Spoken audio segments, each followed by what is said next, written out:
What's up, man? We are live right now. What's up, Leon?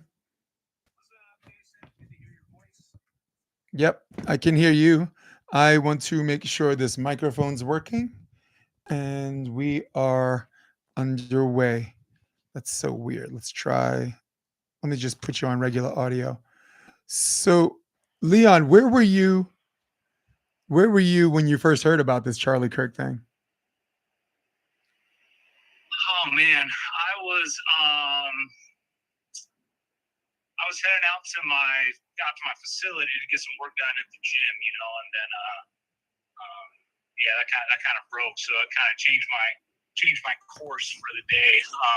Spent a lot of time kind of watching that versus what I was planning on doing. Which at this point, I don't even know what I was doing. It's just kind of like that kind of takes over your mind and your thought. So I was piddling around the gym, and then I just kind of got hooked to the news feed and kind of watching what was going on.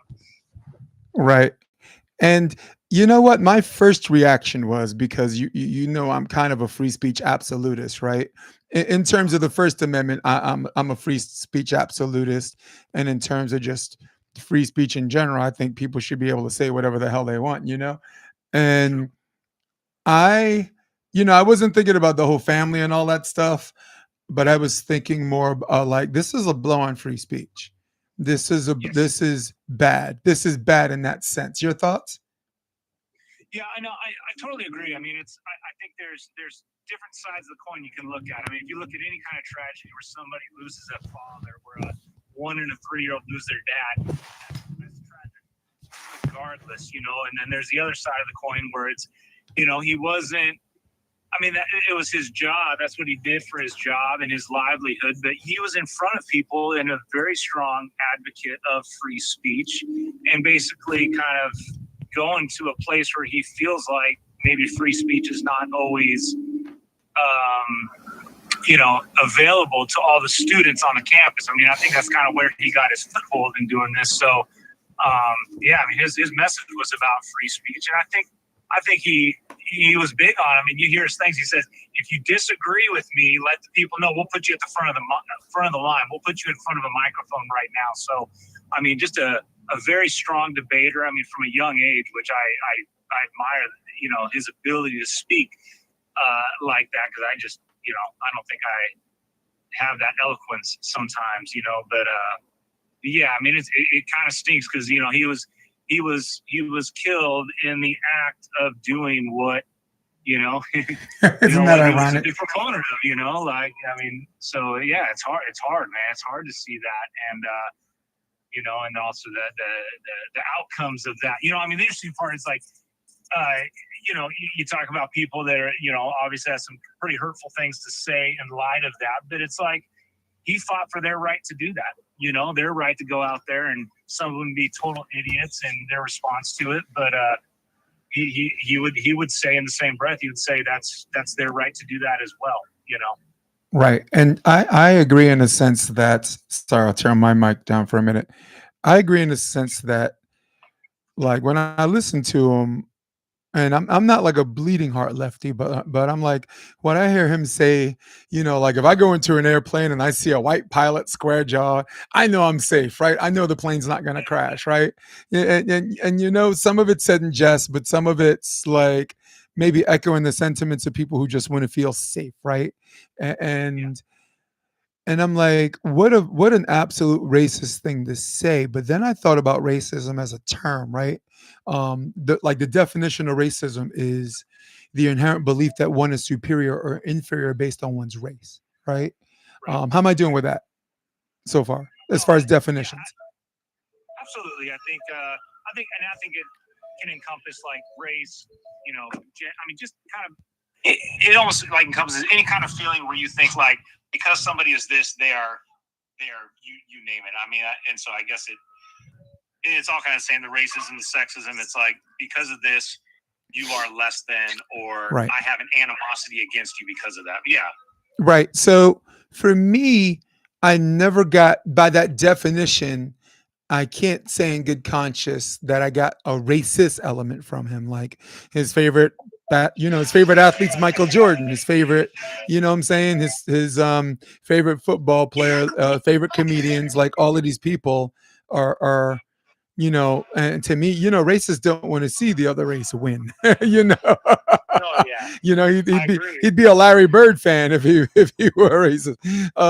But it's just a stupid thing to say because to me, like I have this stance about DEI, right? And like every time DEI is said, it to me it's always been like a dog whistle for black people. You know what I'm saying? Like it's a way to insult black people without doing it. Even though statistically the biggest recipients of DEI are white women. So that's just my bias level of thinking, right? So what I Yeah, I did, mean, go go ahead. ahead. No, you go. No, I mean, because like on the pilot thing, I mean, when you're in front of people, sometimes you want to say something for click value, So you're right, it's a little bit in jest, but I think what he's trying to undertone is, you know, people are going to look at a situation like DEI from a different lens, And I think there's a lot of people who look at it from the lens of like, if I'm sitting in the seat of an airplane, I don't care what color the pilot is. I really want to make sure he was the most qualified person. Right. And the sentiment, because I don't know what the hiring policies are for pilots. I think they're going to want to hire a pretty qualified person. But he's using that as an example to say, like, it should just be merit only. And that's like, and I think the people that are kind of like against the DEI thing, in a sense, that's their sentiment is like, don't hire based off of like, don't look at somebody and say like, when you check the box, am I white, black, right, yellow, orange, whatever the case may be, like remove that completely. I got a little like, yellow. I'm right? a little Bart Simpson. I got a little Bart Simpson. Yeah, right. Go ahead. Sorry, go ahead. So, and so that opens up a totally different, other discussion. I don't think he was right because I just saw a video of his earlier where this guy, I don't know if you saw one of this old guy said, the Lord God sent me here to fist fight you. So let's throw down. Right. He's a 7-year-old dude. And Charlie Kirk was like, we know who's going to win this. And like, I'm not going to do it, basically. But the guy was standing up there and saying, well, all you do is represent white males. And there's a black guy with the, Trump 47 hat on and with dreadlocks and everything, and he jumps over the fence and gets up to the microphone and says, man, Charlie's my friend. So if you just go on and say, well, he's racist, well, you're like, well, he's not, he doesn't show it very well. When you get down to the heart of the matter, he doesn't show it well because he'd say, like, I don't want black people at my events. Well, for me, it's a very dangerous line to cross because, like, let's say back to the DEI, right? Like, if a plane crashes, right, and the pilot's black, everyone's automatically going to think DEI. Like, if a plane crashes and the pilot's Eastern European, no one's going to think that. If he's right. what I'm saying, Romanian, people aren't going to think that. If he's Australian, right, people aren't going to think that. And if it's a woman, that's why, be like, oh, yeah. Oh, chicks can't fly, right? Yeah, right. No, but do you see the danger of not racism, but I would just call bigotry? He's set in a certain way. He thinks this way, and he's not going to change unless someone changes his mind. And the only distinction between the classic bigot is a classic bigot is not doesn't even want to have the conversation. This is how I feel. Right. Leave me alone. I hate midgets. Yep. I hate I hate I'm a clown bigot. Like, I have a fear of clowns. And that's it. So, but that would be like one of my only caveats. But like, as far as situations of relatability, I think what Charlie was trying to say is we have to have a wider lens that goes beyond race. Right? Yeah. So, for example, like, I was listening to Dave Chappelle, right? And he said he ran into a trans woman at a club, and the trans woman had 2 black bodyguards, right? And this trans woman's like, you don't understand what my people went through. You don't understand the oppression. You don't understand my plight, right? And Dave Chappelle looked at the 2 black bodyguards, and he was like, is that something you 2 niggas want to say to this woman right now? So it was cool. Right. So, but I think I want to offer my perspective, and I wanted to see if you had another alternative perspective as a foundation when you heard about all this. My perspective was just free speech, and you mentioned in the Yes. beginning we found it ironic that this man died. If he's so hateful, he died doing it on a platform surrounded by thousands of people who disagree with him. So Yeah. that was Right. the irony of it. Did you have a different foundational perspective? Um, like I don't know if you lean left or right, which means you're doing something right, in my opinion. Um, yeah, the floor is yours, Leon. Yeah. Yeah. Depends on if you talk to Eric Anderson or not. He'll say, Oh, but Eric Eric picked and a I had side. we had a great like when we were coaching together and stuff. I mean, because see things from different perspectives and sometimes the same. But and the kids would run when we get debating on stuff. But I was like, guys, no, no, no. To the players, the boys in our club, and I said, sit here and listen.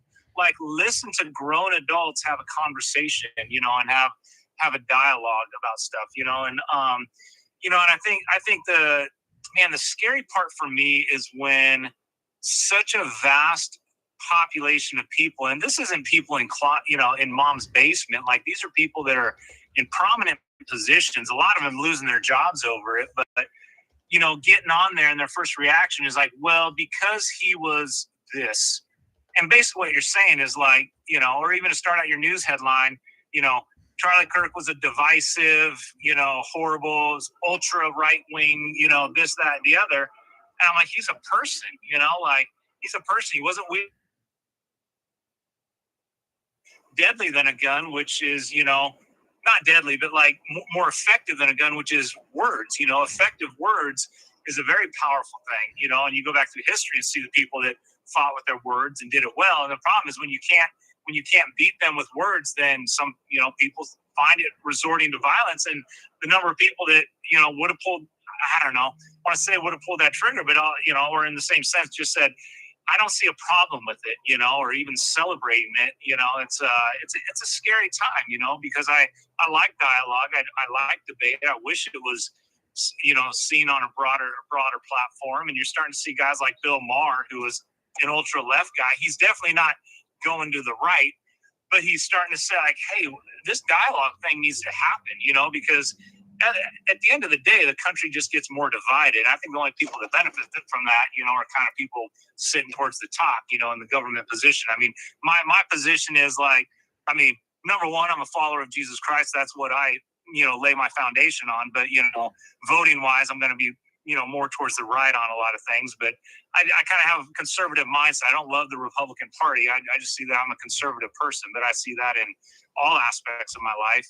And so, I vote for a party that generally aligns with that, but I'm not a fan of the Republican Party by any stretch because, they have blunders as well. I mean, I'm not a big government fan, I guess, to begin with. That's Right. my political side of things. But, yeah. I remember Hank Williams Jr. had a song called "This Is the Coalition to Ban Coalitions," and it's like, why doesn't everybody just leave everybody else alone? It was like really cool. Yeah. And I prescribed to that, and I was also in a show called The Political Orphans yesterday, which I'm a guest contributor on, and like there was at one point there was a 7-person panel because everybody wanted in on it. Like and I never, I mean, Nico always calls me. I never call Nico. I'm like, Nico, I want in on this. I want to talk about this because from my number one stance, and this is by the way, this is an old school liberal thing.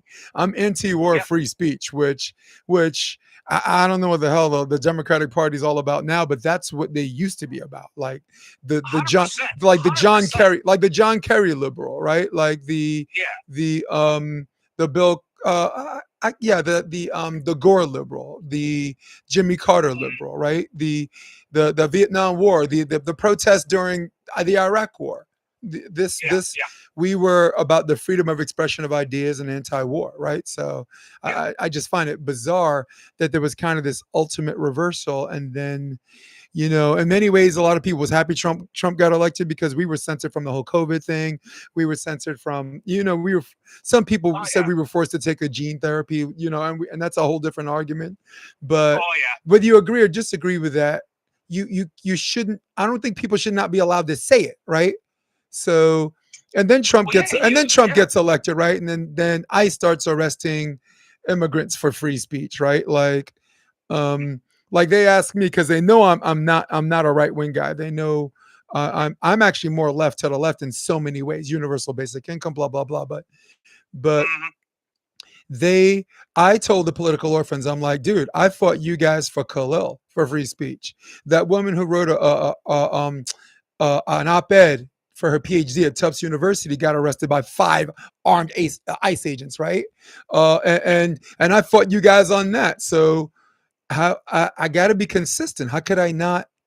If I'm citing as a pretext, people should be able to say whatever they want in this country. I got to go with in that respect. I got to go with Kirk on this, right? And I wanted to land with this because I know you have a thought. Somebody once said, "I don't like what he's saying, but I support his right to say it." And I don't remember who Yeah. said that, but I will go deeper than that. And I said this on the other podcast. If free speech at no point in your life has never disgusted you, if it's never made you throw up in your mouth a little bit, you probably never fought hard enough for it. Oh yeah. Yeah. Sorry, and you had a thought. Yeah. The it's kind of because you sit there and you're like, how far does that go? Do you let the KKK have their parade? I mean, is that how far you go with free speech? I mean, Right. because the problem with that, like, Yeah. I think the majority of people are disgusted by it. I'm kind of the mindset, like, I'm like, I want to know who the guy is so I know who to not associate with. Yes. Like, Yeah. let him come out, Speak put his hood on and be freely. an idiot. Yeah. But it's like, but I wish it wasn't there. But the thing we have to realize is, like, racism is never going to go away completely because there's still people that support Hitler, and you're like really, like in this day and age. But I mean, we literally had a war over that. I know. yeah, and you see that, like, I see, like, and I won't try to, like, throw anybody out there, but I've seen, I don't want to get too close to home, but I've seen, like, families where, you get to the grandparent level and lots of racist things are said and racist sentiments, and then you get down to their next generation and it parses itself out a little bit. And then you go down to the next generation and it goes, I think society corrects itself in a lot of ways, but there's always going to be that percentage that just wants to be, I don't know if that's how they get their attention or whatnot, but it's like, in the fight to eliminate it, I don't think it's possible, but you gotta, and that's why I think, like preaching out of love, is the best thing, because you can always, like, try to bring people back to love. And, if you try to say, like, I'm going to eliminate your ability to speak, you're going to create radicals out of that. And that's when bad things happen. Right. Radicals say, I'm not being heard, so I need to take this into my own hands. And, suppose a 22-year-old goes out and, knocks off a guy at a campus event, Right. And what I worry about is that the radicals on the other side are going to look at that and say, wow, we're not knocking off these radical kids that are killing Charlie Kirk, so I need to go out and take this into my own hands as well. And it's like, it doesn't solve the problem. No, and you mentioned something about, like, is it okay to have a KKK parade? I remember the ALCU fought for that right. The ALCU, Yeah. which battles racism, but thought that free speech was more paramount. That there was like a neo-Nazi rally in a Jewish neighborhood in New York, upstate, and I forgot where, but the ALCU took it all the way to the Supreme Court and fought for the neo-Nazis' right to protest, because they felt that free speech was so paramount that even hate speech was considered free speech, protected under the First Amendment, because the ALCU knew what a lot of right wingers and a lot of guys, country boys like my boy James Barker or whatever, they knew what he knew without an education, that they don't want a small governing body to determine what's hate speech or not. Right? Who gets to decide what's hate speech? I could call someone a crazy Canadian, right? Do I get deplatformed for that? Do I get debanked for that? Right? Does this small governing body have this intolerance to a level where what they consider hate speech is what everybody else is like. Come on, seriously, stop. Like you're being triggered. So there was a Yeah. reason why hate speech is protected under the First Amendment. And again, for the people think I'm defending hate speech and saying it's okay, I'm like, no. In order for No. you to be a free speech absolutist, you have to be disgusted by it, because Yeah. it's not popular speech that needs protection. It's unpopular speech. And as far as Right. like speech that is an incitement to violence, as far as speech, free speech where you defame someone, there's a system for that too. As there's a court of law. If someone defames you, you should sue them, right? And they would deserve to get There's a sued. process Yeah, for it. like Alex And Jones got then, sued for a lot of money, and oh and yeah, oh he yeah, had it coming. And Alex is someone that he's more right than he's wrong. But my point is, there's a venue and an avenue to combat that, and censoring is not, is not one, and shooting people to death is certainly not the other. oh yeah. And I think there's things in life that are 1 + 1 = 2, But I think the problem that we have is when you sit there and you're like, what is hate speech? What is the true definition of it? Because some people say that this is hate speech, but other people say no, it's not.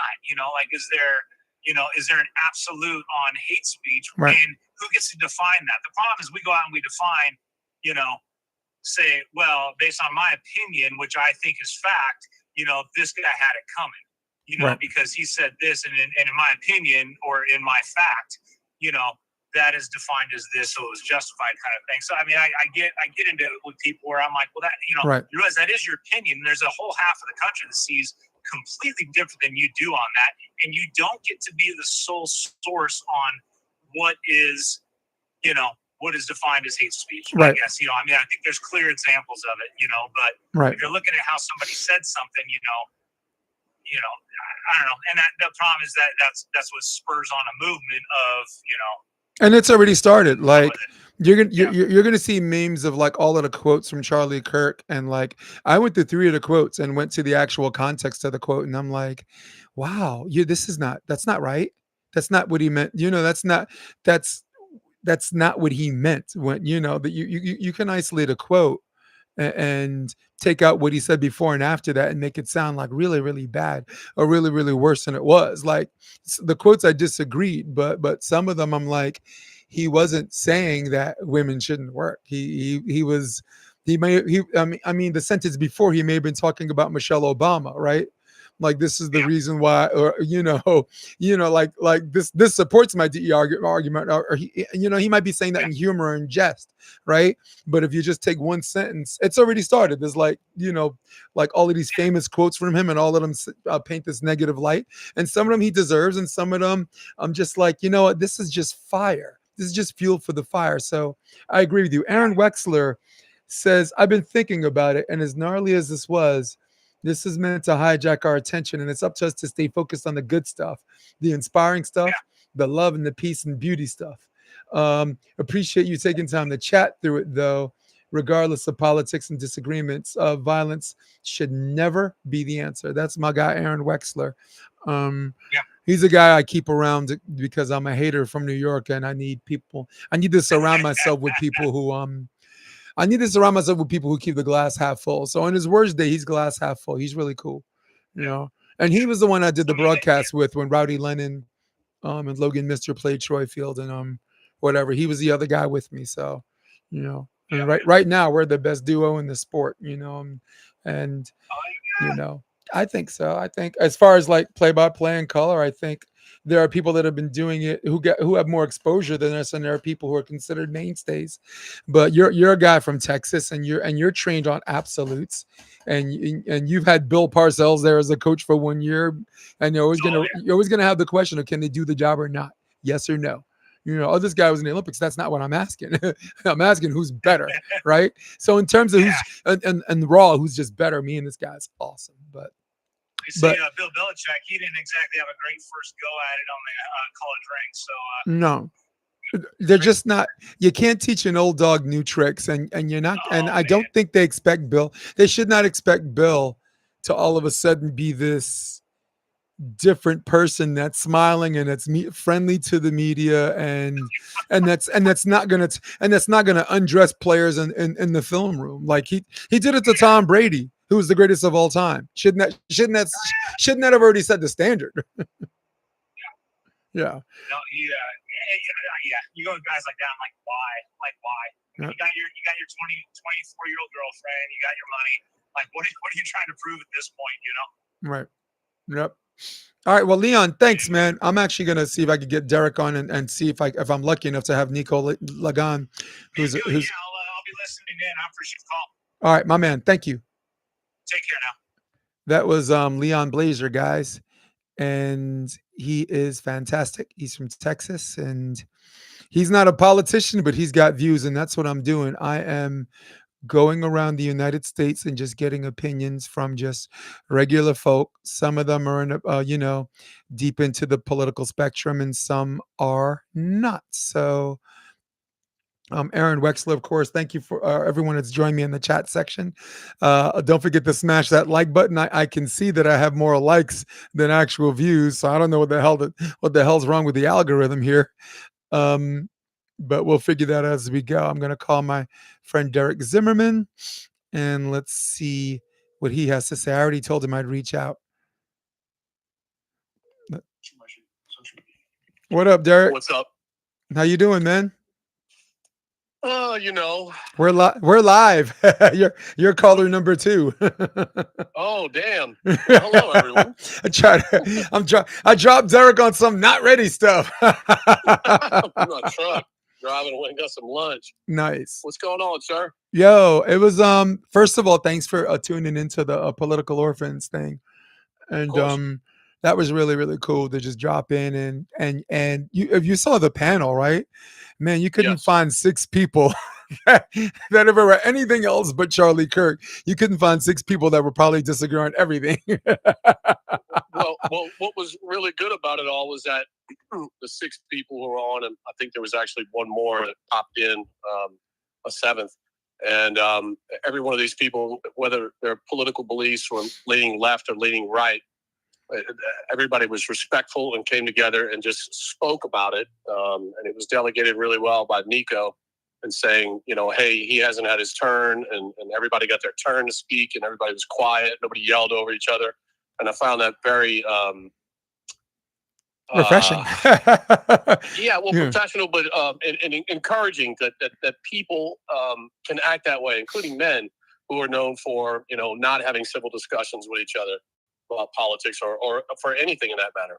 Right. No, I totally agree. Well, I had Leon Blazer on the phone from Texas. You're representing NOLA, so I'm just going around the country and just talking to different people and getting their different perspectives. Some of my friends are from the left, some are from the right. You're pretty neutral guys, so I'm very happy to have you. And I when I saw the shot and the subsequent, I guess, assassination. Or just killing. I don't know if we call it an assassination, right? This motherfucker just got shot. I was worried about free speech because everyone knows, like a lot of my friends on the left know him as a racist. They know him as a fascist. They know him only as someone that spews hate and spews things that are an incitement to violence. And that was my initial thought of him, until I just saw him just actually talk about some ideas. And in the beginning, and I'm going to give it a fly, I didn't like the way he was like preying on college freshmen on their stupidity or whatever. But what he did was he threw the college freshmen in the deep end, and they could either just drown and like curse him out and shout him down and look stupid, or they could be like, hey, I know this guy, he's coming to my college. We're going to be ready for this guy. So what happened was the kids started coming with information of their own. They were armed with information and their facts, and they went back and forth. And it turned out, Derek, that the kids are all right. I was worried about our kids, but these kids, the kids were all right. And that would have never happened if it wasn't for someone like Charlie Kirk, who didn't speak from this place on his side of the fence where he was safe, and where we had a gang full of people to back him up. I think going into this environment where you're surrounded by 3,000 people who hate you, and I guess some people trying to kill you, which is what happened. Um, Correct. I think there's some nobility in that, and I'm not, again, I'm not saying I like the guy. I'm not saying that I'm on his side. I'm not saying that I agree with his stance on DEI or abortion or religion. I mean, though Well, there's a handful of I'm an things that we Orthodox can all Christianity. disagree. Yeah, go ahead. Floor is yours. There's a handful of things we can all disagree on, Jason. You and I don't agree on everything, but we have civil discourse on the telephone all the time. And, that's valued, okay? Because I get to hear your side of it. I get to understand how you see things, and you get to look and hear what I have to say. And that's all we need, and that's all he was trying to do. His views are his views, okay? It doesn't mean that you have to accept them. And I think that's the problem that other people are looking at this and they're putting out videos. Well, he said this, he said that. Oh, there should be public executions and children should watch them. You might not agree with that, but there are some people who do agree with that. And I don't see a problem with it. Right. Okay. I think that children old enough, and I'm thinking teen years, should be able to see what is going to happen to you. It's almost like the Scared Straight program, where they bring you into jail and go, hey, this is what's going to happen to you. But that doesn't seem to be working as well. Right. Okay. But if you saw this kid, okay, who supposedly shot him, a 22-year-old, if they publicly hung him, or firing squad, which is illegal in the state of Utah, if they did that and they did it publicly, don't you think people would view this differently? Yes. Don't you think that maybe a child who had to see this and their parents said, hey, I want you to see this. I want you to understand that if you take someone's life publicly, that this is going to happen to you. Don't you think that's going to be embedded in that child's brain? Not for a negative standpoint, but for a positive standpoint as to what not to do. Because this is 100% not what to do. Okay? Right. And this guy Yes. grew up, this young man who's 22 years old, grew up with the father as a police officer from what I'm hearing. This is what I've gathered. I haven't looked too much into this, okay? Because I'm kind of sick of reading it all and hearing it all. It's just overwhelming. And it's sad. And it's all over the place. Right. Yeah. And it's all over the place. It's just almost too much to take at some point. You got to step back from it. He came from a parent who turned him in, I heard he was a police officer that did the right thing. Not, I'm going to protect my child and help him get away with this. He went, no, he's wrong. Okay.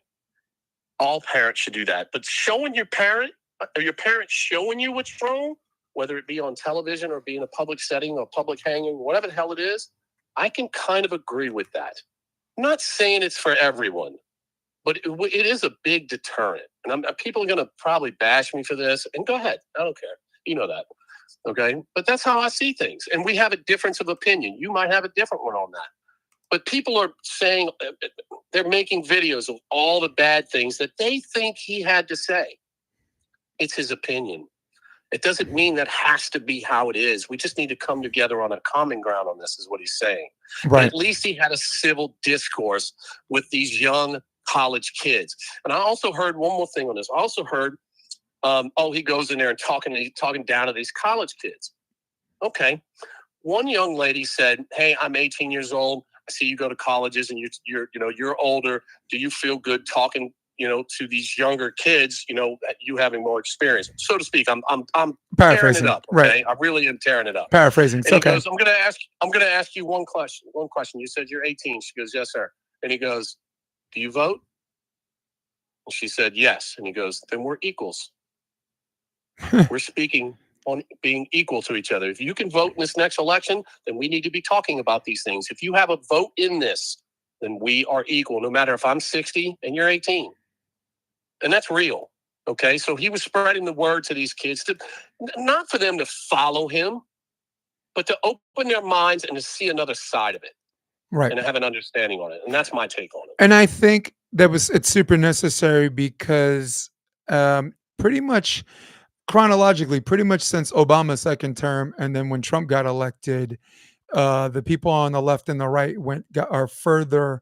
The fence is thicker, and they have fortified their side of the fence where there is no inherent understanding. Because I think what people understand initially and what's real are two different things. Like you and me, like we had this humorous conversation, not humorous, but not really, like post 9/11, when 9/11 happened, right?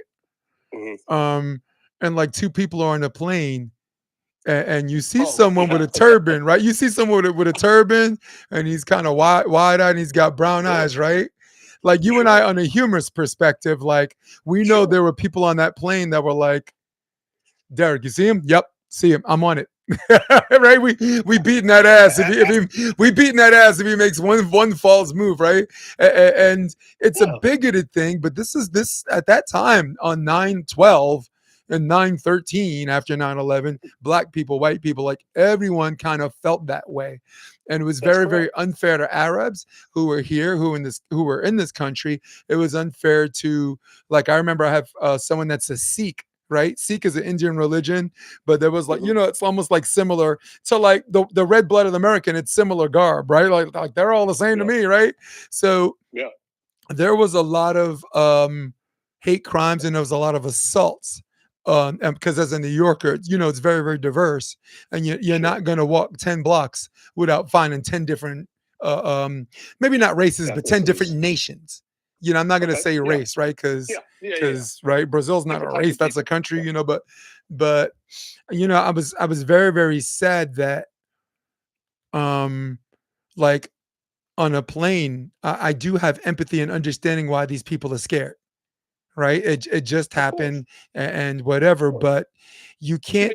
They for them to stay that way and to be set in that way, is kind of being willfully ignorant and bigoted. And I'm not saying bigoted in terms of being careful. I mean bigoted in seeing someone that doesn't look like them, that looks like the people that flew planes into buildings, and just see red and want to punch them. Right? So that's what I'm saying. That can't stay the same. I think people should be allowed to think whatever they want. They should be allowed to be able to say whatever they want. And the thing that differentiated Charlie Kirk from those people is that none of those people had the mental acumen and the testicular fortitude to get in front of 300 people that disagree with them and say, "Here, I'm letting my nuts hang. This is what we're going to talk about." Right. Let's do this, Jason. Uh-huh. It's an inherent thing to do. If your mother, your father, or whoever raised you didn't tell you to keep your head on a swivel and pay attention, right? They didn't tell you enough. They didn't raise you right. And that's all that is. They didn't raise you right. Yeah. That's right. So in that aspect right there, if you walked into the woods and you saw a puma, what are you going to do? You're going to stare at it and watch it because you're afraid of it. Right. Because it's scary. Yep. There is a lot of things that are scary in this world, and they come from things that happen to us. So 9/11 happened. Who did that? Well, the Arabs, from what we were told, correct? So you have a look and you have a fear. That's natural. Right. It's all natural. Now, like you said, to hold on to that for each and every individual person, you shouldn't. But it's real. But it's real, and it's there. Your little red light in your head has to go off. Right. It has to. Okay. If I was jumped by a group of Mexicans, okay, which I was as a kid. Right. And guess what? I'm part Mexican. Okay. Yep. Guess what? I'm going to see a gang of Mexicans standing over there. I'm going to have a little disdain. And I'm going to have my light turn on, and the red alert's going to come on. Agreed. And I'm going to think bad things because that's what happened to me. Because that's the reality. There's nothing wrong with that. There's nothing wrong with it. Right. And so you have to pay attention to the things around you, your surroundings. Mm-hmm. That's all. Yep. Well, now on that subject of getting on the plane, which we kind of comically made something on it. Of course, we're going to nudge each other and look at it and go, see what I do? Because you're looking out for yourself and you're looking out for your friend and your loved ones in that moment.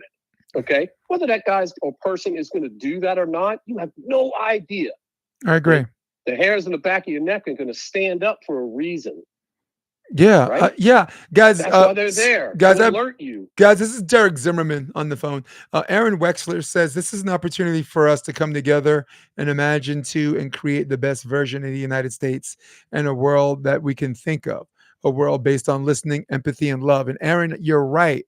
And this is a very, very particular crossroad because this inciting incident has set up this dichotomy where we can go this way or that way, right? There's no, from an extreme basis, I look at this as an opportunity for us to come together and talk.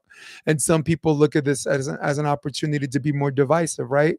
Derek, Correct. you took a break from the internet because you see some people celebrating this. You see some people saying they have it coming, and then you see the right wing saying, "Oh yeah, these leftist pussies," this. It's all their fault. When they call him Hitler, of course you're going to want to kill him because he's Hitler. They're responsible for this, right? And for them, there's some merit to that, though, Jason. but there is some merit there's always been merit to that, and it's a coward's way out. It's a coward's way out because Biden, by the Republican Party, was considered fascist, right? Joe Biden, Dr. Fauci, these guys were considered fascist. Like making someone take an experimental gene therapy was Hitler-esque to them, right? And then as soon as Trump gets elected, all he needs is the mustache. There's Adolf Hitler. There's Hitler. And these people are not only cowardly, but they're lazy because they don't use terms that best fit the description. Everybody retreats to Hitler, which, by the way, what's going to happen when there's a real genocide? Like there's a genocide happening in Gaza right now. That's more Hitler-esque than anything that's happened since World War II. Correct. You know what I mean? So correct. I don't like when the Republicans are doing it, but I'm also not blind to see that Trump's first term, that's all I heard. He's gonna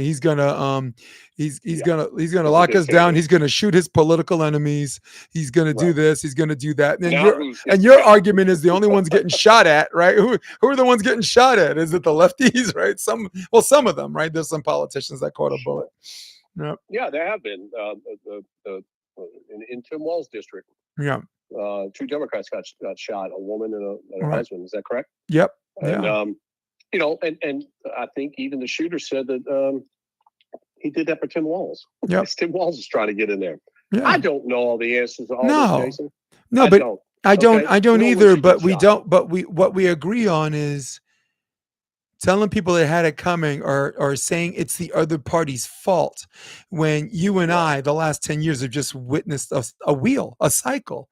And as the wheel turns, it's the Democrats' turn to call Trump Hitler. And the wheel turns again. Biden gets elected. Harris gets elected. Biden, Obama, the biggest fascist, racist, Muslim Arab. This cycle of I told you so's every time someone gets caught up in the middle. And on another note, I find it fascinating that the ones that are getting shot are the ones that are reaching across the aisle. You don't see anyone that stays on their side of the aisle that gets harmed from this, right? Like the political representatives in Waltz's district or Waltz's state, those were reach across the aisle people.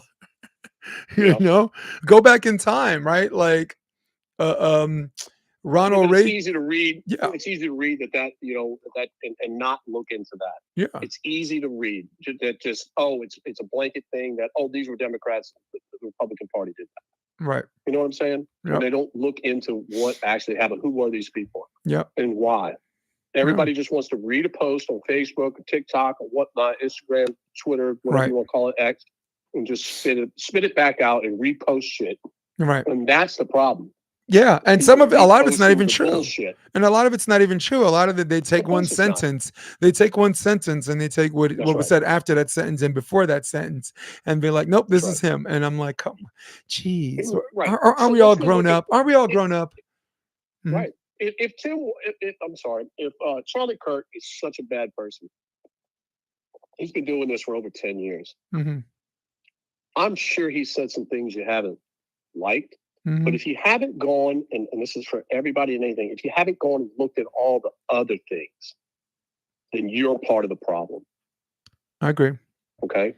You have to listen to it all. You can't just listen to what you want to hear. Listen to it all. Listen to everything that person had to say. Don't get me wrong. I said some fucked up things in my life. I said some things I regret. Okay? And then I've said some things that I will never take back. Yeah.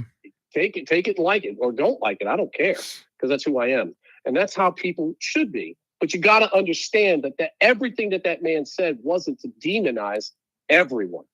He just had different views. Right. So go look at it all in a whole. And if you could tell me he's 75% bad, then okay, you're wrong. Right. You're wrong. He's not all bad. He just had different views. They're wrong. Now, whether people disagree with you as far as his badness is concerned, is relevant, but it's less relevant than the idea and the concept of saying, hey, if you think I'm wrong, prove me wrong. Here's a forum. I'm giving you a microphone. Cenk Uygur from the Young Turks, who's like a big time progressive, really, really good at calling out the right, and sometimes even better calling out his own party, right? He was on a show this morning saying that, it's crazy that, you wound up with Charlie Kirk on the show and this and that. And Cenk was like, well, Charlie Kirk was the one that invited me. Yeah. So the thing, like I said, I'm not going to pretend to be on this guy's side. I'm not. I just a lot of it rubs me the wrong way, and it creates, in his attempt to promote equality, and not seeing the lurking variables of how we got there, is only going to help create a permanent underclass for certain minorities. That's my personal philosophy against him. But again, with that being said, give me a mic, put me in front of him, right? I'll show you guys. I'll show you guys what free speech really is. I'll show you what free speech is at its absolute finest. And there's a part of me in my heart of heart that knows that Charlie Kirk would not be afraid of that. But there's a part of me that knows that Charlie Kirk doesn't fear me. There's a part of me that knows that even if he's caught by surprise with the level of information I will bring, because I've been watching this guy for like the last 12 months and vetting some like, because he breaks out these statistics, and I'm like, okay, he's right about that, but you're kind of cherry picking that. So like someone like me would have been ready to debate him. That's part of the discussion, right. Jason. Is to hey, you got something on your side? You want to bring some facts to what I'm saying? Right. Disprove some of it, and let's talk. Right. Let's have a conversation. Isn't that the best thing he said? Let's have a conversation. Well, I'll give you an example. He said black people represent like 16% of the population or something like that. I think it's 14.3, right? So that number is a little off, but that's okay. I'm not going to be picky. And he said that the conviction rate of the people that go to prison, 50% of them are black people. Oh, he said, but 50% of the crime rate is done by black people. Right. And he's on the forum preying on college freshmen, saying, look, these are facts, and of course, repeating the Ben Shapiro thing, facts don't care about your feelings. Well, I mean, stats are stats. This is what the FBI says, right? So let me allow a counter argument. First of all, it wasn't 50%, it was 38%, right? Now, though 38% is still a high number and an unacceptable number to the black population who feels that white people have a career, but they have a responsibility, that's still a lot. But why put 50? If 38 is still a lot, why go 50? Because it's a solid number. So for me, the number I think he knew was disingenuous. But something else he was missing to caveat that was, what he didn't mention is that 54% of all convictions for black people were overturned. And 52% of exonerations on death row were overturned. So where he leads to the conclusion that black people are more susceptible to commit crime, maybe because of poor neighbors and this and that, my counter argument is that black people are more likely to be convicted for crimes they didn't commit, right? So do you see? No, but do you see how that could be like a nuanced argument? And there are some people that are like, oh, this guy's full of it, I'm not going to engage in him, find a way to cancel him. But you and me know that canceling doesn't work, because canceling only bottlenecks it until the bottle explodes. Mm-hmm. Yeah. Agreed. Yeah. Agreed. Yeah, man. I mean, we had that conversation about that exact subject you just brought up about a month ago. Right. And there have been a lot of the black community has been arrested off of how they look and been wrongfully convicted because prosecutors they're looking for percentages for themselves. They want to win. Yep. They want to win. That's how they stay in office, you know. And they tell the police arrest anybody. I don't care who, right? So where are the police going to go, right? Are they going to go to the rich white neighborhoods? Are they going to go to the rich? Yeah. Sorry. Go ahead. No. We need to pin this on someone, and I think that's horrific and it's wrong because you wouldn't want that to happen for yourself in our judicial system. You don't want to be wrongly accused of something you didn't do, and it happens all the time. And it happened to the black community because racial reasons, and it's fucked up. It's horrible. No, but I'm not being locked in a cage for something you didn't do for years and years and years. That's terrible. Yes, it's terrible. Yeah, look, and look, I'm not an idiot. I know that in black neighborhoods there's a higher crime rate but my argument is it has something to do with class structure and poverty, right? You're more stressed, you're more likely to commit crimes, you're more likely to steal, you're more likely to get mad, at someone and want to take a punch at them in the supermarket and all it. You don't see that in neighborhoods where people have money because they have other concerns, right? In their 24-hour day. So I'm not an idiot. I know that happens, but I did want to point out that I think the conclusion people were leading to, like black people are just more violent in nature. That's the conclusion they're coming up with, and my conclusion is no. Poor people are going to do dumb shit, and poor people are under I'm not talking about extreme poor, because when you have nothing, you're probably happy. Like that whole own nothing, be happy thing, and that's controversial to say, but the two most comfortable, the two most liberated people I ever met in my life were a billionaire and someone that owns nothing. But everybody else was like more money, more problems, but Derek, so what do you before you go, what do you expect, like future wise, to come out of this? What would you like to come out of this? Because Aaron left a very good post, like this is a unique opportunity for unity and more discourse and more, a more healthy debate. What do you want out of this, and what do you think is going to come out of this? What I think is going to come out of this, as I'm seeing already, more division, for sure. Because people don't know how to control their emotions, and also there's so much shit that's out there that's just false and fake, and pushing everybody to one side or the other.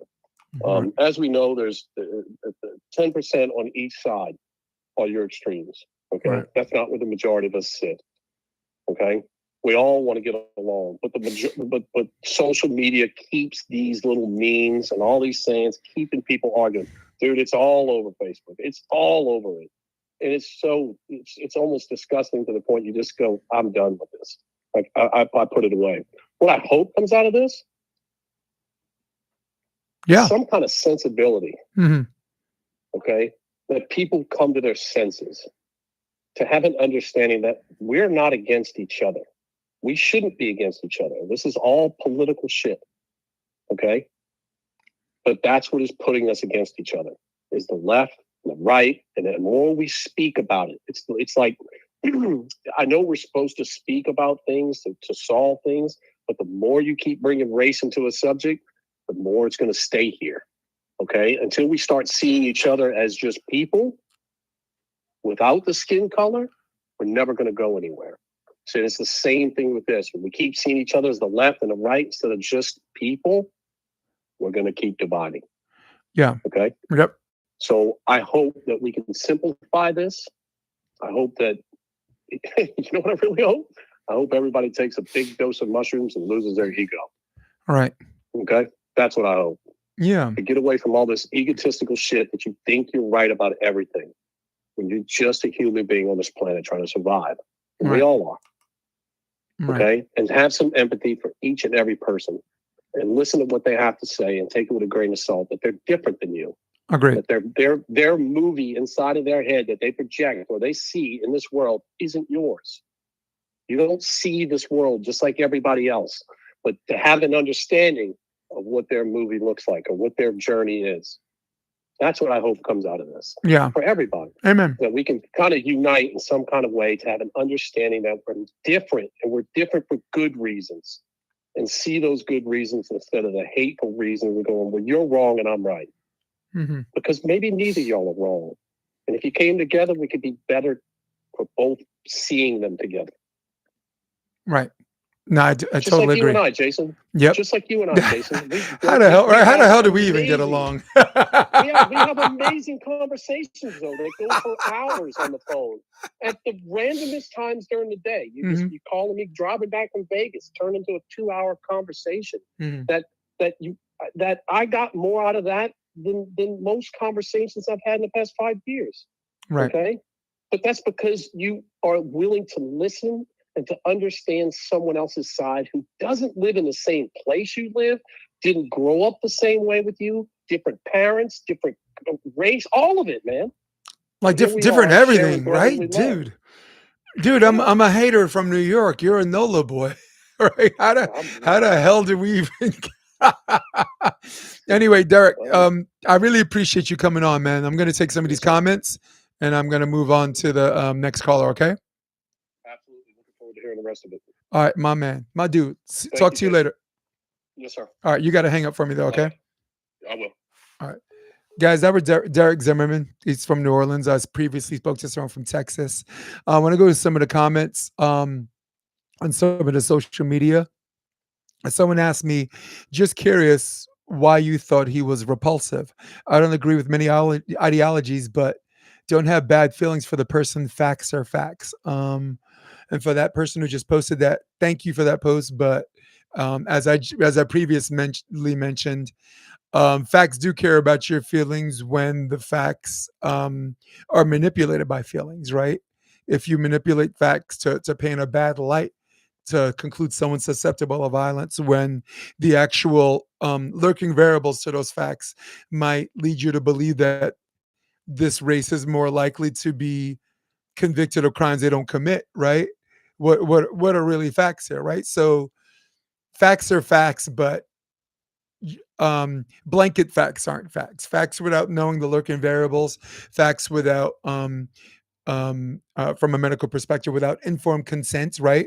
These I'm saying, understanding all of the arguments are not really facts. So, but no, I appreciate you posting. That was pretty cool. Another comment says devastating. My guy said 8 and 10-year-olds died today.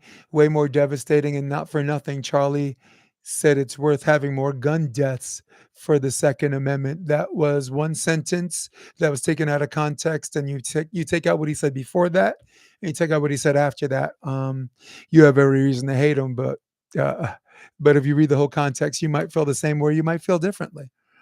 My friend Matt says, how do I feel about...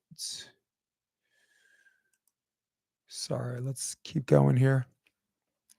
Trying to get my guy James Barker on the phone. He is also from Texas. He's from Lubbock. Let's see if I can grab him. Let's see. All right, he's not there. Let's try Aaron Wexler. Maybe you have something inspiring to say to me. Please call Aaron Wexler. Aaron Wexler, I'm trying to get you on the line so you can bring this whole thing glass half full. You might be coaching though. Jason. What's up, man? What's up, brother? I'm good, my man. I don't need you to talk from the political side of this. If you don't want to, of course, but I want you to speak to what is in your wheelhouse. That is positive reinforcement. That is things that inspire you. That is personal, mental, and physical growth. That is understanding the quality of life is just as important as the sanctity of life. So if there's something you'd like to add to what happened, because you're right. I was just talking to my friend Derek about how this is an opportunity for people to be more divisive, but this is really a window, however big or small, to bring us together. Yeah. Are we live, by the way? We're live, of course. Hey, So what's up, everybody? it's not like you got to watch your language, but go ahead. Nah, peace and love. First of all, I'm gonna start with that. Peace and love and blessings and health and wellness to everyone listening. Yeah, dude, I got rocked by the news yesterday. I got rocked for many different reasons, and first of all, just the sheer gruesomeness of it, but also the freedom of speech part, and also just the being bummed out, right? Yeah. Like Yes. I can just I'm a peace and love and optimistic guy, but it just bummed me out. I'll admit that, you know. Right. But then I thought about it for quite some time, and I do think we do have an opportunity. We do have an opportunity, and what you're doing right now, you are grasping that opportunity by talking about it. I think a lot of people are hiding on the social media, doing the one-way conversation, you know, posting things. And like one of your other guests said, it is very overwhelming to just see everyone's one-sided opinion. And the fact that you're opening up, engaging conversation about it, I commend you for that. I think that's part of the opportunity. Like, can we talk about brutal things, right? Because this is that's so brutal. Right. What happened? Can we talk about it? I think that's part of the opportunity. And so my mind goes, the other place where my mind goes is, what are we going to do about it other than talk about it? You know, what action are we going to take? You know, Right. And for me, you know, I'm a creative. For me, like my action step is like, well, how can I create? You know, what can I create and how can I create based on this place of pain? I love to write and I love to play music. And I even love to create as a coach and on the volleyball court. But those are all creative outlets for me. And I think we do have an opportunity to use this pain and use this discomfort to create in a positive way. Right. And yes, talking and conversation is the first part, and then action is the second part. And I think that's where my mind goes, is like, how do we best create from this place of brutal sadness, right? And also 9/11 too, by the way, which was yesterday, Right. to optimism and beauty and love and peace and creativity, you know? So that's where I'm at.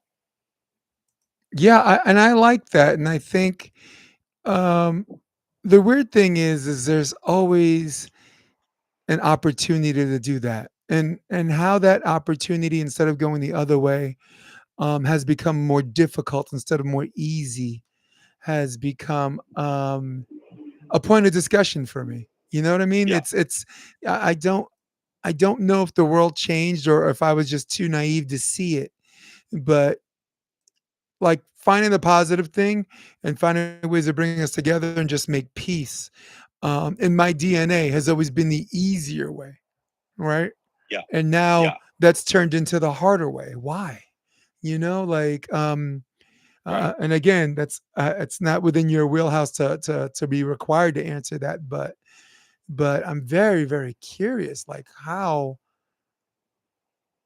that coming together is hard.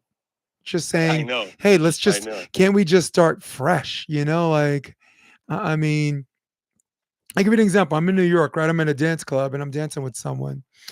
And I see some guys looking at me and I know they're talking about me, but I don't think they're out to make trouble. So one of the guy walks into me and intentionally bumps into me, right? And then throws his hands up. So obviously their plan was to mess with me. And there's three of them, right? And I said, "Hey, what are you doing?" I'm like, "We're in a club, right? There's vodka. There's all these beautiful women. We're dancing, having a good time. What do you know?" And he's like, "Put your freaking hand down." And I was like, "No, I don't put my freaking hand down." And him baiting me into the easy way, like, "Hey, you know, fuck you. You want to go? What you mean, put my hand down, right?" So that was easier. So what happened was, what they didn't know is that like 10 guys came out of the dark, because I went with like 10 or 11 guys. It was a volleyball party, so everyone's like 6'6", 6'7", and now all of a sudden there's only three of them, and they don't know that we're all harmless, but we're big and scary looking because we're big. Uh, um, that I was like, and I'm like, "Let me buy you a drink." this is ridiculous, dude. We have a chance to just all have fun together. Why? Right? And the moral of that stupid story was him telling me to put my fucking hand down was this inciting incident that made it easy for me to go the other way. Yeah. And I'm like, why am I working hard when I'm making sense here? There's Right. models, there's bottles, there's house music, there's fist pumping, and this is for me. I don't even like clubs, and that's an example of how all of a sudden it's work for people to just go the love route. And as I mean, Aaron, you're a love guy. Is love that hard? Well, Is love is is it that our hard? well, no, it's not that hard. It's our natural state. Love and joy is our natural state. So it's really about remembering who we really are and coming back to that. And I think, events like this, whether it's, I wrote in the chat that I think also, 9/11 and pandemic and this thing that happened to Charlie Kirk, these are all things that are meant to hijack our attention. And sometimes they work really well. But our attention should be, in my opinion, on love, on how we can be a best expression of love. And so when I say hijack our attention, I'm not putting you down at all for putting your attention on this. That's not my point. Like I said in the beginning, I commend you for talking about this. It's not easy for a lot of people to talk about. So I just want to make sure that's clear. What I meant to say about the hijacking is this is all meant to put us in a state of fear. In my opinion, this is just my opinion, everyone. Right. This is my opinion. Okay. It's meant to put us in a state of fear and conflict, right? Because that's how they can control us best, when we're in that state. And I want to come back to our natural state of love and peace and joy. That is who we really are, right? That's who we really are. So I will admit that I went to the dark place yesterday. I did. I went to it was live. There's actual video, which makes it more. I saw it. You know what I'm saying? It catches you by surprise because you're not hearing about it anymore. There's a video. Sorry, but go ahead. Yeah, it was brutal. Is the word, right? It was brutal. But there's a couple points that I'd like to make here. Number one, I think everyone's need to be right is something to talk about here. There's a need that we all have to be right. And that is getting frustrating for me. Even in my own little world yesterday, I talked to a few people about it. And there's a lot of defensiveness about, he said such and such, or he was racist, or he had this opinion, or all these things that he said. And I saw some stuff too online. There's a lot of people posting about, he said this racist thing, and he, asked for more gun violence, or, all these things that he may have said. And I was like, okay, but does that justify what happened? Right? Like, are you right by saying that you know what I mean? Like, did he deserve to die? Right. Right. Like, I think we are all addicted a little bit to proving to each other that we're right. And I think that's a point of discussion, because that's not healthy. I think what's right is this. What we're doing right now is listening to each other, sharing ideas. And also what's right is that we are love. And how can we come back to love? That's right to me, And so I wanted to make sure I said that, because that came up yesterday. I was like, are we all just addicted to who's right and who's wrong? Yeah. It's this duality world that we're in this country right now. And that's why I said we do have an opportunity to say that, to explore that, and to acknowledge that, and say, all right, I like being right, but I don't need to be right. I can listen. I can be open-minded. I can hear Jason's point of view. I can hear Charlie's point of view. I don't need to be addicted to being right. Right. Yeah, and I think Well, there's a general cold concept of, do you want to get it right or do you want to be right? Right. And being right to me is only comes from a singular perspective, and you can easily get it wrong if you're only looking at it from a singular perspective. But getting it right can happen two ways. You and I can come where we already have a stance and we dig in our heels and we go across and we debate our ideas. But there's also something called cooperative mode, right? There's something where you and I have some ideas, right? And we don't know if we're right or wrong, but we want to figure it out together. Like anyone, for all my video game heads, right? Call of Duty, like me and Aaron, we could do a mission together, right? And we could figure it out and win. Or we can do a versus mode thing, like Aaron's got his people, I got my people, and may the best man win, right? And um, being right from a singular perspective generates from being so absolutely sure of your stance, but in reality, you could be absolutely wrong. You could be absolutely sure and absolutely wrong. Where like a cooperative perspective, you still might get it wrong, but collectively, but when there's no blame to shift, and when you just have this inherent need to self-correct, because in our human gene we have flaws, but we also have something called a self-correct thing, right?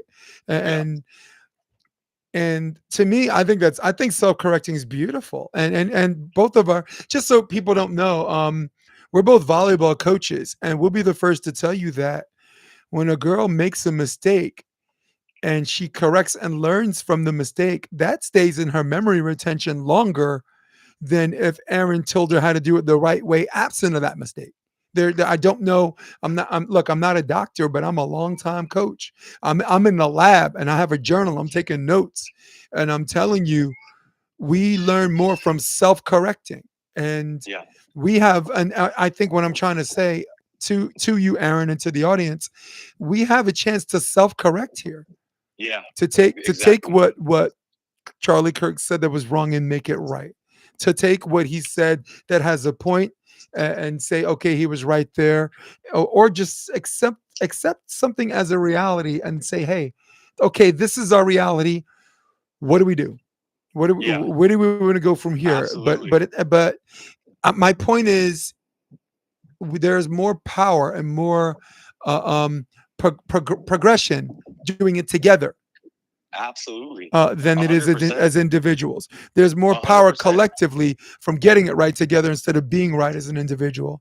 Absolutely. Right. And do I think he was right? No, actually, I think he was. I actually disagree with most of the things that he was talking about. Yep. But that's not the point.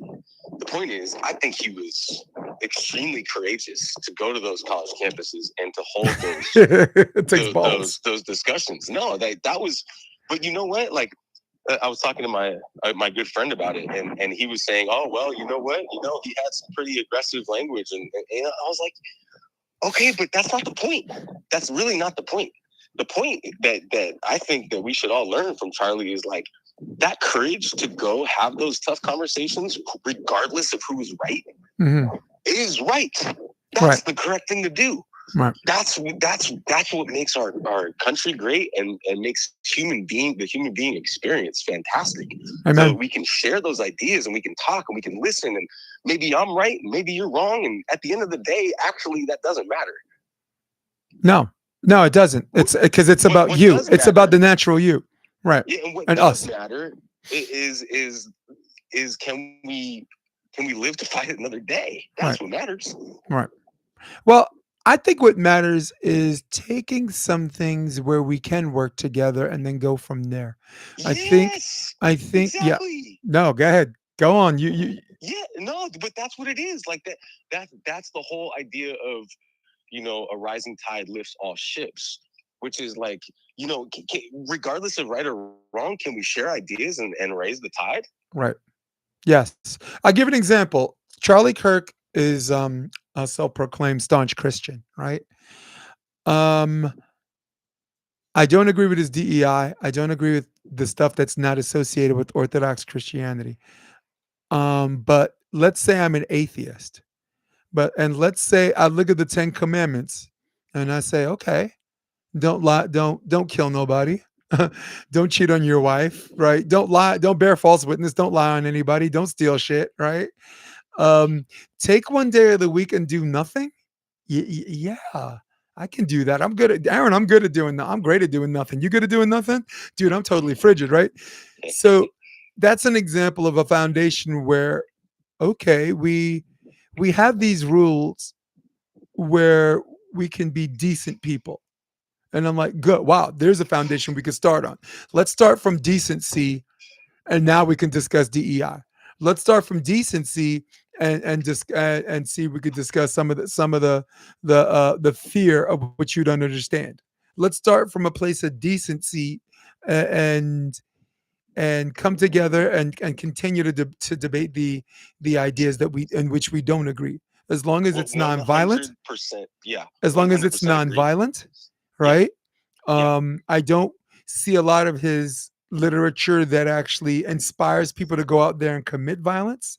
His literature is, like I said, proclaimed Christian based, meaning take care of yourself instead of going out there and hurting others, and protect yourself instead of hurting others. And Now, Go ahead. now I agree. Yeah, sorry. Now I do agree with you there. However, I will say this: one thing that we can probably learn, we can all take away right. to help raise our tide here is what you just said about the decency part. There were moments where maybe he wasn't so decent. There were moments where maybe he didn't start with decency. Right.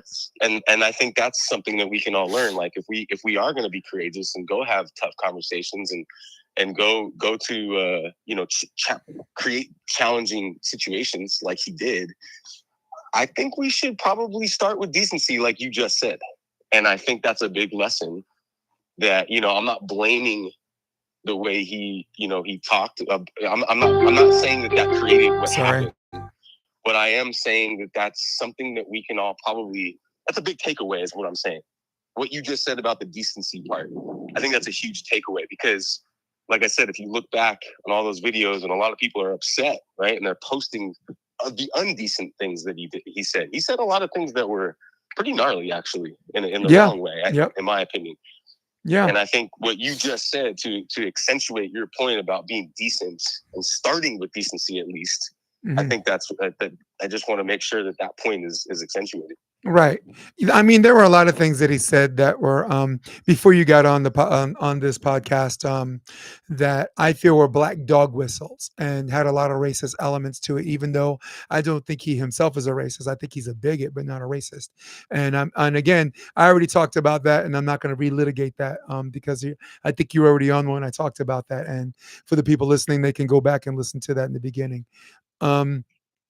And yeah, I do like what you said, that there has to be more. I hope in this man's death that he inspired more town halls like this.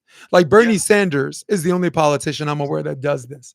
He'll go to Utah, he'll go to Oklahoma, and he'll engage in ideas because he believes he's a what you call a democratic socialist, which is not the same as socialism, and calm down, certainly not communist for all of my right-wing friends out there. But starting from a place where, like, what do you care about what's going on overseas if you can't feed your family, right? What do you care about what Donald Trump thinks when your rent's due, right? You're wearing a MAGA hat, but you're about to be evicted, right? What do you care about Obama talking about change and peace when I don't know, when they're spying on our citizens, right? There are things that Bernie talked about that were identifiable for not for us in its abstract, like soul leaving your body where you could see everything from above scale, but this grounded scale, this first chakra thing, your rent, your security, right? Your second chakra, your feelings, your fluids, your energy. Yeah, well, speaking my language, of course. Yeah, we're speaking each other's language. I don't know if you know. My degree is in theater performance from Marymount Manhattan College, and understanding movement for actors and movement from general ensemble is prerequisite to the degree, as well as voice and speech, which is why I'm such a great MC. I could do it all day. But you understand what I'm saying? Like, as long as Kirk and Sanders and people start from this place of groundedness where people, we have real problems in this country, and we need to talk about it and not be so triggered by everything, right? Yes, They're agree. uh, Sam Harris, who leans on the other side of Charlie Kirk, once said that sometimes we as human beings are incapable of solving problems because we're hysterical about imaginary ones. We're hysterical about problems that don't exist, right? What Right. did you call me? Did you just call me a he or she? I'm a they or them, right? Like, I had someone that was like entirely anal about me mispronouncing their last name, and I'm like, dude, how long did it take you to pronounce Tiberius? Did I go off the deep end? You know, I mean, we got real problems, and I would really, really appreciate if everyone could be more like you, you know. And I was at Aaron. I was at one of your book parties, and I don't want to jump off subject, but it's related. And like listening to you speak at the book party, and there were just so many people like from all over the country. I'm from New York, and just making everybody feel at home and like we were one family. uh, Yeah. um was I don't know, I wish there were more political Aaron Wexlers. Well, I appreciate that. And I mean, Mhm. my whole foundation is about inspiration, which is in spirit. And I'm a spiritual person. And that goes back to, what's right. What to me is what's right is remembering that we are all spirits having a human experience based in love and light. And we are here to create more of that love and light and Right. to expand more of that love and light. And the darkness that happened creates an opportunity for us to expand the more love and light. And Right. that's really how I feel about it. Yep. Regardless of the other point I was going to make was something about this feels real fishy, It really does. But again, that's actually not the point, Right. whether it was this dude that CNN, is reporting that they just caught, Right. or it was somebody else. It's actually not the point. The point is, we are here to expand love and light Yeah. through conversation, through action. Yes. Right? What action can we take? Whether it's coaching, whether it's podcasting, and Jason and I are podcasters. Like that. That actually, I got rocked yesterday because you and I choose to use our time and energy to use freedom of speech. Right? Like we choose that on our respective platforms, and that rocked me because it's like it was like, do I need to be Careful. extra careful and like afraid? Like, do I need to have a little fear? Mhm. Like, and the answer is no. We need to keep moving forward. We need to keep thinking about how can I best be the reflection, the expansive reflection of the love and light that's within me, and how can I best be a catalyst for other people to experience that love and light, whether, like I said, whether it's through sport, music, podcasting, sharing, whatever that may be. And that's my wish for myself, for you, Jason, for your audience, for all of us, for the United States, for the world. Right. Yeah, no doubt. And Aaron, Karch Jiba is on. He says, I wish all the best in life. It appears that the voice of reason is officially ghosting me, and we weren't ever going able to connect at all, and it wasn't meant to be. And for the people that are ghosting you, you can either continue to reach out, Karch Jiba, or you can just move on to the next thing, right? And Karch Jiba also says maybe it's for the best because I'm in a really bad place in life right now, and any podcast right now is going to be like when Cat Williams was on Shay Shay. Which, by the way, Karch Jiba and Aaron Wexler, that's free speech, right? Like for some people tell me that, oh, they don't need the speech. And I'm like, well, which is also free. And look, we could talk about free speech in the terms of the First Amendment, which is protected from government persecution. But free speech and how you talk to people, I always say watch your words, because free speech, Aaron Wexler, is not a dull butter knife, but a double-edged sword, right? They're allowed free speech to do things too, right? You can't tell your boss to go kick rocks, you get fired. You can't say something that will defame someone. There's something called a court of law where you can get sued. But I want to repeat this, and I don't want to. I need you to talk last because I'm going to sound a little negative, and I need you to bring it back. Okay. And I said this in the beginning of the podcast.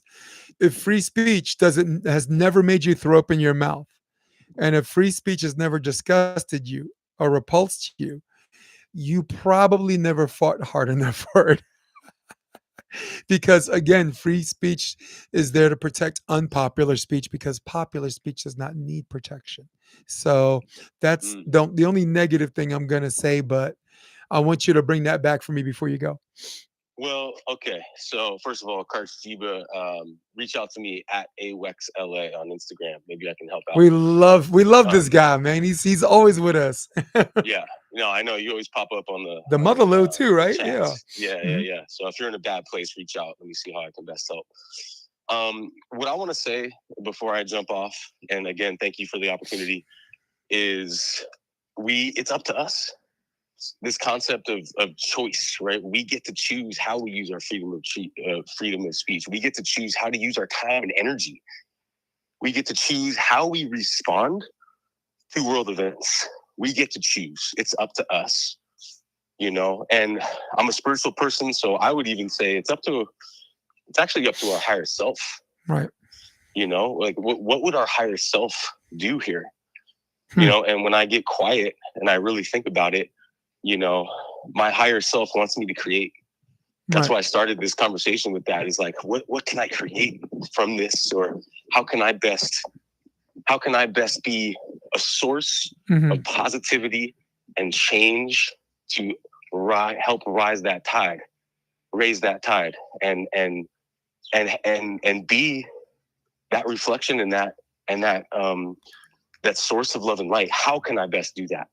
How can I best do that through my chosen avenues, like volleyball, coaching, playing, music, writing, podcasting, just connecting with others, being empathetic, seeing people from where they're at, listening. How can I best do that? And I think that's a great question we can all ask ourselves. Right. That's beautiful. And I'm actually going to explore something else after you get off the phone, and then I'm going to wrap up. My plan was to take like 6 or 7 phone calls, but sometimes you get like 3 quality people, right? Like on a volleyball team, man, sometimes I'd rather play 4 against 6 because I got the right 4. Give me you, Greg Faulkner, and I don't know, Taylor on the outside, and I'm good. I can hit Oppo. Aaron, thank you so much for your time. And keep it positive. I'm going to promote your book after you leave. Okay. Thank you so much, Jason. Peace and love to everyone. All right, my man. Guys, that was Aaron Wexler. Aaron Wexler is the author of a book called The Inspired Athlete. And even if you're not an athlete, some of the things that help enlighten you and some of the things that motivate you, that want you to do good things outside of sports, is on some be like Mike level, like in the 90s, like being like Mike. When you watch them dunk and you watch them do this, it inspired you to go back to school and graduate. It inspired you to get good grades. It inspired you to be a better husband, right? And all of these things that were kind of be like Mike had nothing to do with basketball, right? Because we never looked to Michael Jordan for his off the field stuff, right? Off the court stuff. He was a womanizer. He was a compulsive gambler. You know what I'm saying? The guy, I mean, he represented the best way he knew how to inspire people. And that's what I got from this book called The Inspired Athlete by Aaron Wexler. It's a very fast read. Just pick it up. I like it and I like him. I wanted to finish the podcast. I got a message from someone asked, what do you make of the paradox of tolerance as a concept? So the paradox of tolerance is basically this concept and this idea or ideal that's based on combating people who aim to use their speech to do harm or to take away people's freedom of movement, or to try to take away other people's freedom of speech, right? So the paradox of tolerance is being intolerance of intolerance. We're gonna battle, this person's intolerant, we're gonna battle you by being intolerant. You're canceled, this and that. Or, like, we recognize your speech is out there to like change the world in this different way. And again, I'm not going this Hitler route. If everybody wants to use Hitler as an example, I'm gonna listen to you, but I'm probably not gonna talk to you about it. I'm not, because if everything's Hitler, this whole everything's Hitler thing is like so intellectually lazy. And it's such a coward's way out to actually have a real conversation. Like someone says, "I'm just following orders," and oh, so were the Nazis, and I'm like, really? That's where you're gonna go, right? That's where you're gonna go. Um, so if you want to use Hitler as your escapist argument, I'm not gonna. I'm gonna listen to you because I listen to everybody, but I'm not. I'm going to steer away from that because the extermination of 6 million people is incomparable to anything else that you're trying to put on the same plateau, right? Like Charlie Kirk got assassinated. I'm not going to call him Martin Luther King because the one thing they have in common is they reached across the aisle with the debate of new ideas. They're not the same person. One's a bigot, one's kind of set in his own ways, and one was trying to find a way for all of us, even though both want to be judged by the content of their character as opposed to the color of their skin. So my answer to the paradox of tolerance, it's mostly based on combating people who aim to do harm, right? And I don't apply that to Charlie Kirk because his speech is America first. That's isolationist. His speech is Christianity first. So it's sacrilegious, right? It's religiously isolationing, meaning that he has a moral argument because he's Christian. He's more morally right than you if you're a Muslim or if you're a Jew.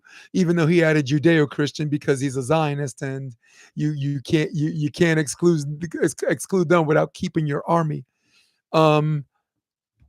So I don't prescribe to that, but none of that is saying that you should go out there and commit violence, right? Like if the Quran says you should commit violence to people who aren't your religion, I'm sure you could find something in Orthodox Christianity, in Leviticus or Deuteronomy that also echo the sentiments of religions where people cherry pick the concept of using violence. So I don't associate the paradox of tolerance with Charlie Kirk because him going into an open arena where no one's on his side of the argument would be the exception that rewrites the rule to this paradox of tolerance. So, no, but thanks for that, and thanks for indulging in that conversation, and thank all of you. I only meant to spend like an hour and a half, and I've already went past my hard stop. Aaron Wexler from California. Who else? My guy from from Houston, Leon Blazer. Thank you. Derek Zimmerman from New Orleans. Thank you. I'm hoping to get some more East Coast people. If anyone wants to talk more about this on Monday, I'll have more of a wish list. Also, please leave in the comments section when this is over what you think about this conversation. And if there's anything you want to add, and if you disagree with me, you think I'm full of shit, then say that too. Because I want to know why. And for my people on the right, if you promote hatred from this, you are dishonoring this man's memory, because he wasn't trying to do it out of place of hate. By your own standards, he was doing this out of place of love. And if you continue to promote hate and say it's all the less fault in this and that, all you've done was dishonor his name. And for my people on the left, if you want to say he had it coming in this way and that way, then everything he said about the left, all you're doing is proving him right. So let's all plant both feet on the ground. Let's all hit the reset button. And let's all hope YouTube doesn't cancel this video, because it seems to me that all of the people being canceled and being ridiculed, and in this case murdered, are the people who are not staying in their safe space on their side of the side of the argument. So, and I've already had YouTube come down like a jackhammer 3 years ago on me talking about free speech is not popular speech. So, but let's get engagement. Let's get likes. Let's make this too big to cancel. I'm Jason DeBillius. Don't know if I'm going to call this an episode of the Option Podcast or put this on the audio. So far, it's just on YouTube, but I might put this on my iTunes and Spotify as well under my Option Podcast. Guys, thank you for joining me. Monday and Tuesday, we are going to have military stories by volleyball players who are vets, who have a military story, or just like a fun army story, or a wartime story, or a peacetime story. I want all of you to DM me if you want to be part of that. And I'm going to talk to one vet every 10 minutes, and they're going to reflect a fun story during their time in the service. Okay. That's going to be a great idea. And I have a lot of friends that are vets that are going to be down with that. So Monday or Tuesday, I'm gonna leave that. We're gonna have volleyball stories for vets. I mean, veteran stories who are vet volleyball players. That's weird, but you know what I mean. Wednesday, I'm trying to get Wyatt Harrison, who's in the league, who's a new talent, a new name out there, and an absolute boy toy. So, and then the next Wednesday, I'm going to have Tri-Born. So, for now, stay with me, guys. Mad love to all. Might go to Laguna, but if I don't, man, guys, send me links to anyone that's recording Laguna Beach in case I don't make it. Okay. Blazer, thank you. I appreciate you too. Karsh Jiba, Aaron Wexler, Derek Zimmerman, everybody listening. I'm Jason DeBias. Peace out. Later.